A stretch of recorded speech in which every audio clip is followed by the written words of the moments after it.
ధ్యానం ఎందుకు? ఇక పిరమిడ్లు ఎందుకు? ఒకవేళ అంటారు నీ కర్మ నువ్వు అంతే అనుభవించాలి అన్నప్పుడు ధ్యానం ఎందుకు, పిరమిడ్లు ఎందుకు, ఈ క్లాసులు ఎందుకు?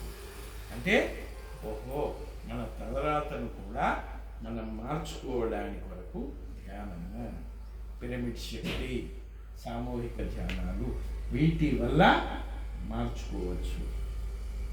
మన అజ్ఞానాన్ని మన జ్ఞానంగా, మన అనుభవంగా దాన్ని మార్చుకుంటే అప్పుడు ఎటువంటిదైనా కూడా దాని నుంచి మనం బయటపడవచ్చు. మార్గం ఉంది. ఎప్పుడూ చీకట్లో ఉండడానికి వీల్లేదు, ఎప్పుడూ భయంలో ఉండడానికి వీల్లేదు, ఎప్పుడు జీవితాంతం బాధపడడానికి వీల్లేదు.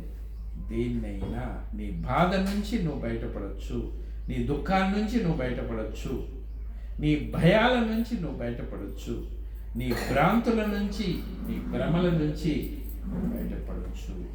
దానికి ఏకైక మార్గం ధ్యానం, ధ్యానం, ధ్యానం. ధ్యానం వల్ల నీలో జ్ఞానం కలుగుతుంది. ఎప్పుడైతే నీలో జ్ఞానం కలుగుతుందో నీలో ఉన్నటువంటి అజ్ఞానం దూరం అవుతుంది. సో నీ జీవితంలో మార్పు వస్తుంది. ఇప్పుడు నీలో వచ్చాయా రాలేదా? ఎంతో కొంత ధ్యానం చేశారు, కొంతైనా మార్పు వచ్చిందా? ఇంకా కొంచెం ధ్యానం చేస్తే ఇంకా దాని 2 గంటలు ధ్యానం చేస్తుంది, ఇది హాయిగా కూర్చుంటుంది, చేస్తుంది. నువ్వు కూడా ఒకప్పుడు బాగా ధ్యానం చేశావు.